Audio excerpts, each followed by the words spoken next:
get started, I happened to notice, Belva, you got a little splinter in your eye there. I'll just get it out for you. How's that sound? There you go. Okay, put that back. In the reading, there was something about a beam in someone's eye, in case you weren't paying attention. So, a humorous visual. Sometimes visuals are helpful. So we hear in the gospel today about Jesus talking about goodness flowing from within one's heart. And in the last few years, I've heard a lot of different news and commentators and politicians talk about all the problems in the world, and they all sort of agree that the world's a mess. But never have I ever, not once, ever heard any of the commentators or politicians or anyone say, you know what, the problems of the world, maybe they're my fault. Oh, it's always someone's fault, but it's never the person who's talking. It's always the other people's, you know. Well, it's those Republicans or Democrats, or it's Biden or Trump or whoever you want to pick on. It's always somebody else's fault. Part of the gospel, as we hear today in the gospel, that Jesus calls us, this whole image of the wooden beam, is he reminds us to call to look into our own hearts. That the gospel is to recognize that I myself am a sinner. Because of that, some of the evil, some of the problems in the world aren't just from someone out there, but part of the sinfulness and broken world flows from right here. Flows up from my own heart. The Russian writer Solzhenitsyn has a famous saying that the line between good and evil, in fact, the line between great good and tremendous evil, goes right through the center of the human heart.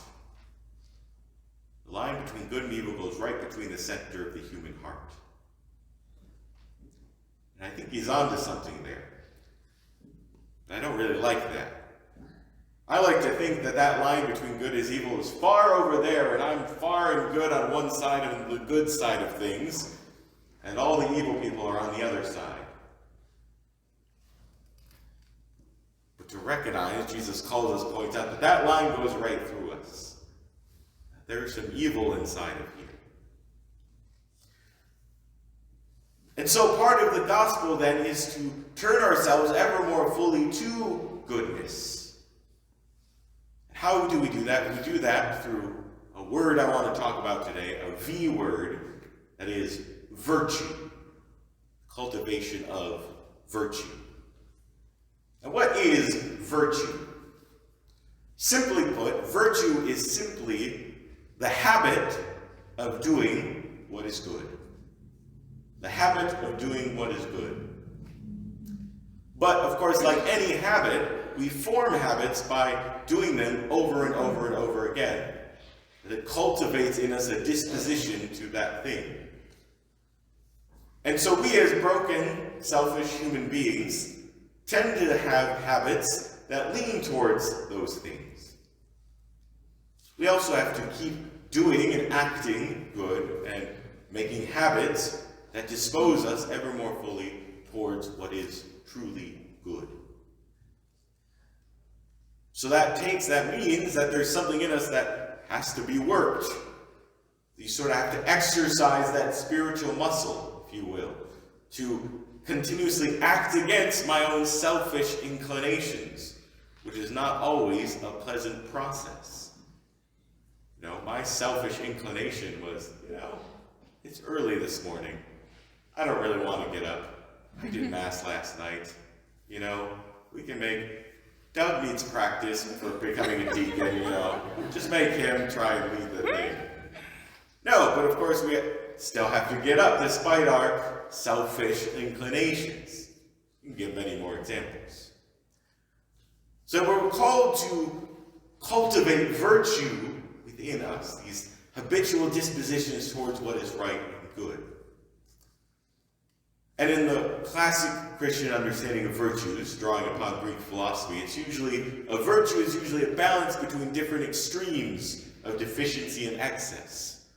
For example, the true virtue of courage, a deficiency of that would be cowardice, which is the bad extreme, or the other extreme of recklessness or foolhardiness, running into danger without thinking it through.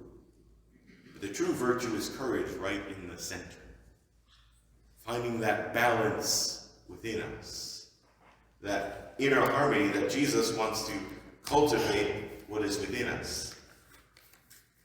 So it's all about orienting us towards what is right and good.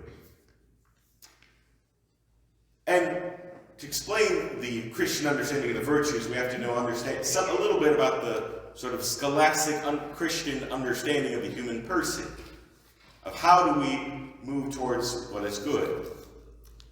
There's sort of three components, if you will, to what we might say the powers of our soul.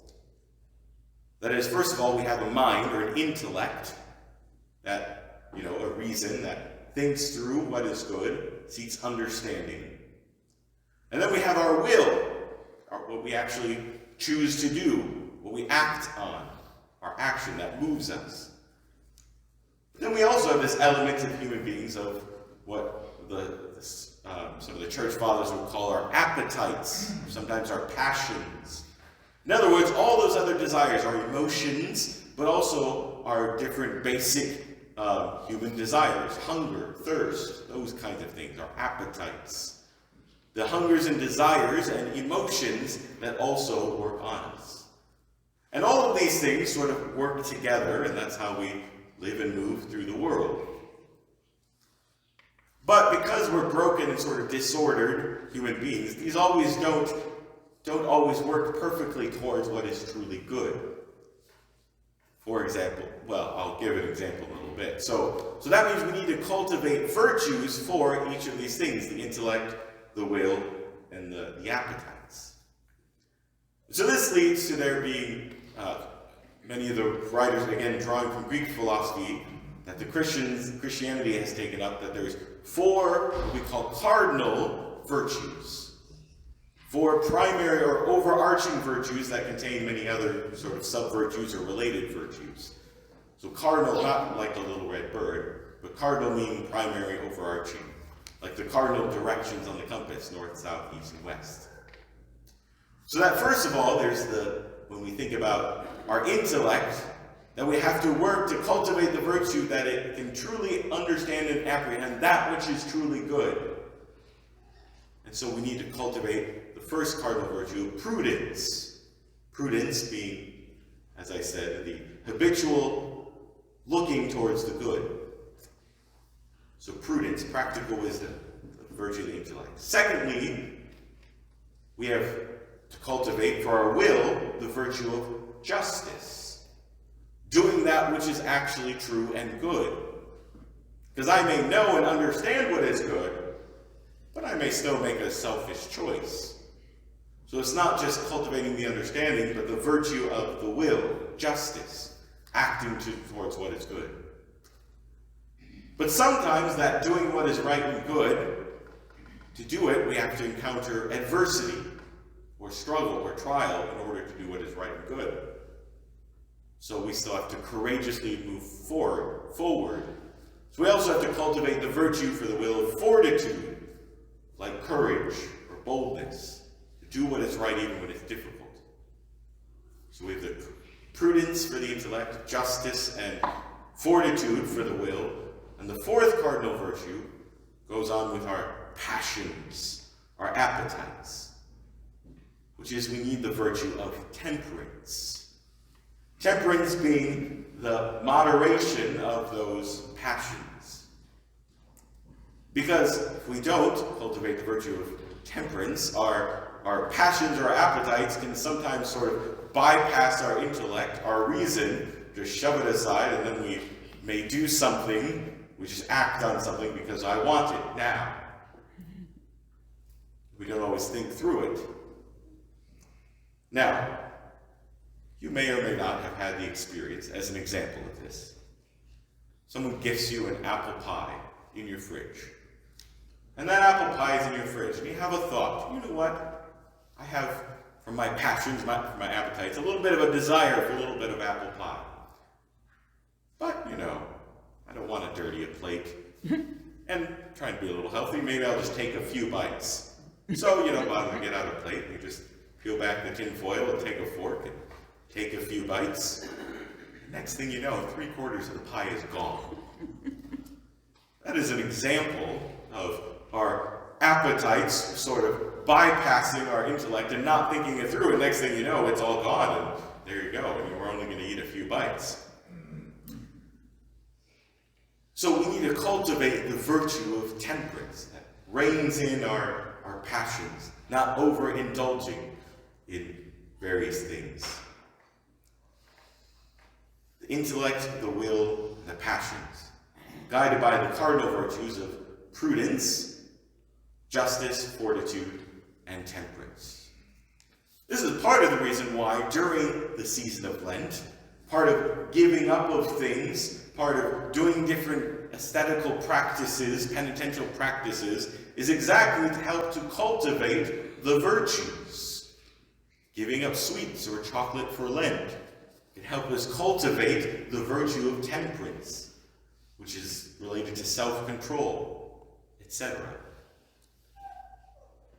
Part of Lent is growing in virtue. But all of this, we have to say, with this growing in virtue, we have these 4 cardinal virtues. But doing it on our own will only get us so far.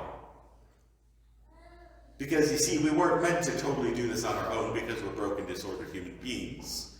That we also need help outside of us. That is, the one who is goodness itself, from God. It's not by our own efforts, but it's by grace. And so there's 3 more virtues, which you've probably heard of, that we're also given to help us in this, to extend grace to us. And these are known as the theological virtues, or supernatural virtues, because they're not merely something we can just come up with on our own or work on our own, but they're gifted to us by God and His saving work. And those 3 theological virtues you've probably heard of are faith, hope, and love. Faith, hope, and love, as we hear in 1 Corinthians. These are the greatest of things, faith, hope, and love. And of course, St. Paul says, and the greatest of these is love. But that these things are gifts that God gives us, these faith, hope, and love, help to perfect all our other natural virtues that we're working on. It takes our human efforts and human works, and by His grace, it makes it higher and better and brings it to more. So that as we're working on virtue, we need to spend time in prayer. Because spending time in prayer, first of all, helps us grow in self-knowledge, self-awareness. God helps us to know ourselves. That's important to know what vices are at work in there and what virtues we need to work on. So prayer helps us to know ourselves, but it also cultivates in us that higher and bigger and deeper vision of what we're going towards. Our intellect can only understand partially that which is good. But faith is sort of like the telescope to natural human sight. That faith sort of takes our reason and helps us to see farther and bigger and brings us into this vision of God to help us see that which is truly good, or to see the greater good that sometimes we don't always see in our own little self-centered world. That faith draws us out of that. Love draws us out of that. And hope helps us to see that far off good thing. And also hope helps cultivate fortitude. That I can do what is right even if it's difficult, even if it means my own death and destruction. Because I have hope, I have this vision of a higher and greater good that's even beyond this world. And of course, then spending time with God, God infuses us with these things, and especially His divine love. We tend to become like the people we spend time with. And so, to be good, formed in goodness, we have to spend time with him who is goodness itself. That we need to get to know him, grow in love and relationship with him, and allow his love to fuse itself into us. Through not only thinking about him and pondering holy things, the things of our faith, the lives of the saints, the scriptures, but to actually spend time with him, be with him, and not just know about him, but know him.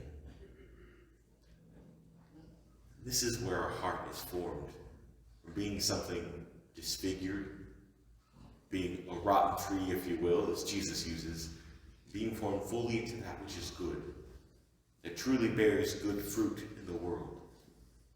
And this is what saws away that beam in our own eye. The cultivation of virtue, the natural virtues of prudence, justice, fortitude, and temperance, but not without the help of grace, faith, hope, and love of God, who is goodness itself and love itself. Amen.